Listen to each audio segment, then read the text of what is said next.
सोचिए, सुबह का वक्त है, एक बैंक खुलता है, लेकिन अंदर का नजारा किसी डरावने सपने जैसा है। लॉकर टूटे पड़े हैं, 40 किलो सोना गायब है।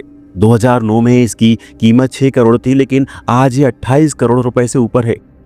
पुलिस अलर्ट हो जाती है, मीडिया इस खबर को लपक लेता है। शहर के हर कोने में सिर्फ एक ही चर्चा है, बेंगलुरु की सबसे बड़ी गोल्ड चोरी। पुलिस के पास ना कोई गवाह है, ना कोई सुराग। चोरी का मास्टरमाइंड कहाँ है? बैंक मैनेजर जॉन पर शक गहराता है, लेकिन क्या सचमुच वो दोषी है? फिर पुलिस को एक ऐसा सुराग मिलता है जिसे शायद वो भी पहले नजरअंदाज कर चुके थे। एक 2 सेकंड का कॉल, एक ऐसा छोटा सा कॉल जिसने पूरे केस की दिशा बदल दी। ये कहानी है प्लानिंग, साजिश और गलती की। ये कहानी है कैसे एक छोटे से शक ने इस रहस्य को सुलझाने का दरवाजा खोला। क्या आप जानना चाहते हैं कि कैसे पुलिस ने इन चोरों को पकड़ा? तो तैयार हो जाइए, क्योंकि ये कहानी आपको आखिरी मिनट तक बांधे रखेगी। दोस्तों, मुथुट मिनी निधि फाइनेंस बैंक की एक शाखा में काम करने वाले मैनेजर इसाक जॉन की जिंदगी पूरी तरह बदलने वाली थी। जॉन की जिम्मेदारी थी बैंक की सुरक्षा और लॉकर की चाबियां संभालना। हर रोज की तरह 2 जून 2009 को भी जॉन सुबह 10 बजे बैंक पहुंचकर अपना काम शुरू करते हैं। दिन भर के लेन देन के बाद शाम को उन्होंने बैंक बंद किया, लॉकर की चाबी अपने स्कूटर की सीट के नीचे सुरक्षित रखी और घर की ओर निकल पड़े। जॉन के स्कूटर को एक सुनसान सड़क पर तेज रफ्तार बाइक सवार ने टक्कर मार दी। जॉन स्कूटर समेत गिर पड़े। चोट मामूली थी, लेकिन मदद के बहाने एक मारुति ओमनी कार रुकी। कार में बैठे लोग इंसानियत के नाम पर जॉन को अस्पताल ले जाने का प्रस्ताव रखते हैं। जॉन को क्या पता था कि ये लोग एक संगठित गिरोह के सदस्य थे और ये टक्कर महज एक चाल थी। जॉन को कार में बैठाकर उन पर क्लोरोफॉर्म का इस्तेमाल किया गया और उन्हें बेहोश कर दिया गया। इसके बाद गिरोह ने जॉन के पास से मोबाइल, पर्स और अन्य सामान खंगाला, लेकिन उन्हें चाबी नहीं मिली। चाबी उनके स्कूटर की सीट के नीचे थी, जिसे जॉन हर दिन वहीं पर छुपाते थे। गिरोह के 2 सदस्य तुरंत घटनास्थल पर लौटे, लेकिन वहां पर भी स्कूटर नहीं था। उन्हें पता चला कि स्कूटर ट्रैफिक पुलिस स्टेशन ले गई। अब वो पुलिस स्टेशन गए और योजना के अनुसार वो पुलिस के पास गए और झूठी कहानी गढ़ दी कि वे जॉन के दोस्त या फिर रिश्तेदार हैं। पुलिस ने बिना ज़्यादा सवाल किए उन्हें स्कूटर सौंप दिया और जैसे ही उन्हें स्कूटर मिला, उन्होंने सीट के नीचे से चाबी निकाली और अपने बाकी साथियों को बुलाकर आगे की योजना पर काम करना शुरू कर दिया। उधर जॉन सुनसान इलाके में 18 घंटे तक बेहोश पड़े रहे। जब उन्हें होश आया तो उन्हें समझने में थोड़ा वक्त लगा कि उनके साथ क्या हुआ। उन्होंने देखा कि उनका पर्स और मोबाइल गायब है। पहले तो उन्होंने सिर्फ एक लूटपाट समझा और खुद को तसल्ली दी कि जान बच गई है, यही बहुत है। लेकिन असली झटका तब लगा जब जॉन पुलिस स्टेशन पहुंचे और पुलिस ने बताया कि उनके रिश्तेदार उनका स्कूटर ले गए। जॉन चौंक गए, लेकिन राहत मिली जब उन्होंने स्कूटर को थाने से कुछ दूरी पर सड़क किनारे खड़ा पाया। जॉन ने स्कूटर की सीट उठाई और देखा कि चाबी गायब थी। अब उन्हें एहसास हुआ कि मामला सिर्फ एक सड़क दुर्घटना या साधारण लूट का नहीं था, कुछ बहुत बड़ा हो चुका था।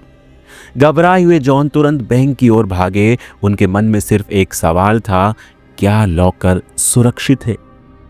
जब बैंक मैनेजर ने दरवाजे पर पहुंचकर देखा तो उनका दिल धक से रह गया। लॉकर रूम का दरवाज़ा खुला हुआ था, हर लॉकर टूटा पड़ा था और सबसे बड़ी बात, 40 किलो सोना गायब था। जब बैंक के रजिस्टर खंगाले गए तो पता चला 40 किलो सोने की कीमत उस वक्त 6 करोड़ रुपए थी, लेकिन 2024 के हिसाब से यह रकम 28 करोड़ के करीब थी। यह बेंगलुरु के इतिहास की सबसे बड़ी गोल्ड चोरी थी। मैनेजर ने तुरंत अपने सीनियर्स और पुलिस को फ़ोन किया। कुछ ही देर में पुलिस, मीडिया और बैंक के बड़े अधिकारी मौके पर पहुंच गए। बैंक में सुरक्षा के इंतजाम काफ़ी कमज़ोर थे, ना सीसीटीवी, ना सायरन। पुलिस का पहला शक सीधा बैंक मैनेजर जॉन पर गया।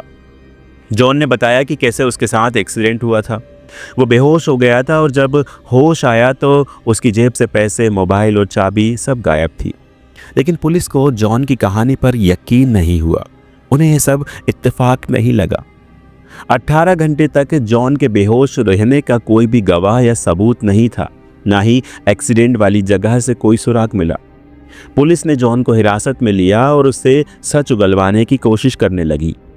जॉन का नाम मीडिया में हर जगह छा गया। बेंगलोर के हर अखबार और हर चैनल पर यह एक खबर छपी, 28 करोड़ के सोने की चोरी शहर की सबसे बड़ी खबर बन गई। पुलिस के पास कोई ठोस सबूत नहीं थे, लेकिन फिर उन्हें एक अजीब सी बात पता चली। जिस बैंक के सामने चोरी हुई वहां एक जूते चप्पल की दुकान थी। वो दुकान सिर्फ 1 महीने पहले ही खुली थी और ठीक जिस दिन चोरी हुई उसी दिन वो बंद भी हो गई। पुलिस दुकान के मालिक तक पहुंची। उसने बताया कि उसने ये दुकान किसी को किराए पर दी थी और उसका एक फ़ोन नंबर भी दिया।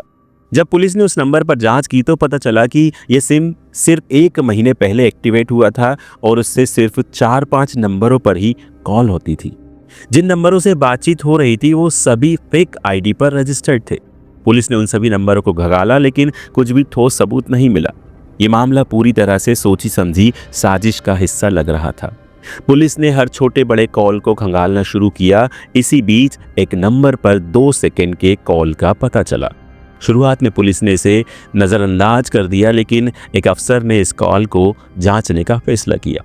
उस नंबर का मालिक एक महिला थी। वह बेंगलोर में रहती थी और उसका सिम असली था, यानी कि वो फेक सिम नहीं था, वो असली डॉक्यूमेंट पर निकाला गया सिम था। पुलिस महिला के घर पहुंची और पूछताछ शुरू की। महिला ने बताया कि उसके पति जय कुमार ने हाल ही में एक नया फ़ोन लिया था। उसे शक हुआ कि कहीं उसके पति का किसी से अफेयर तो नहीं है, और इसी शक के चलते उसने उस फ़ोन से अपने नंबर पर एक कॉल किया जो कि सिर्फ 2 सेकंड का था। उसके पति के पास 2 फ़ोन थे। महिला को ये लगा कि मेरे पति 2 फ़ोन क्यों रखते हैं और ये दूसरा नंबर मेरे पास क्यों नहीं है, और ये सोचकर उसने उस नए फ़ोन से चोरी छिपे बिना अपने पति को बताए एक मिस्ड कॉल अपने नंबर पर किया, जो कि रिकॉर्ड हो गया। इसके बाद पुलिस को पता चला कि जय कुमार पहले भी एक चोरी के मामले में जेल जा चुका है। जब जय कुमार से पूछताछ की गई तो उसने पूरी साजिश का खुलासा कर दिया। जय कुमार और उसके साथियों ने जेल में रहते हुए प्लान बनाया था। उन्होंने पहले बैंक के सामने दुकान किराए पर ली, फिर 1 महीने तक बैंक की रेकी की। चोरी से पहले उन्होंने फेक सिम कार्ड्स खरीदे और तय किया कि आपस में सिर्फ उन्हीं फेक सिम कार्ड नंबर से ही बातचीत करेंगे। जब उन्हें पता चला कि चाबी हमेशा जॉन के पास रहती है तो उन्होंने उसे टारगेट किया, एक्सीडेंट का प्लान बनाया, उसे बेहोश किया और स्कूटर से चाबी निकाल ली। चोरी के बाद सबने अलग अलग शहरों में जाकर छिपने का फैसला किया। जय कुमार ने बताया कि सारे चोर शिमला में मिलने वाले थे। पुलिस ने जय कुमार से कहा कि वो अपने साथी को कॉल करके शिमला बुलाए। प्लान के मुताबिक सभी चोर शिमला पहुंचे, लेकिन वहां उनका स्वागत पुलिस ने किया। सभी चोर पकड़े गए। 40 किलो में से करीब 34.5 किलो सोना बरामद किया गया। बाकी सोना बेचा जा चुका था। पुलिस ने माना कि अगर जय कुमार की पत्नी ने वो 2 सेकंड का कॉल नहीं किया होता तो ये केस शायद कभी हल नहीं हो पाता। ये कहानी हमें बताती है कि कोई भी अपराध कितना भी बड़ा या प्लानिंग के साथ क्यों ना हो, एक छोटी सी गलती उसे उजागर कर सकती है। दोस्तों, कैसी लगी आपको ये सच्ची घटना? क्या कहना है आपका इस बारे में? हमें कमेंट बॉक्स में कमेंट ज़रूर करिए। और अगर आपने अभी तक हमारे इस चैनल को सब्सक्राइब नहीं किया तो ज़रूर सब्सक्राइब कीजिए, बेल आइकन दबाइए और शेयर ज़रूर कीजिए। मिलते हैं अगले वीडियो में। नमस्कार।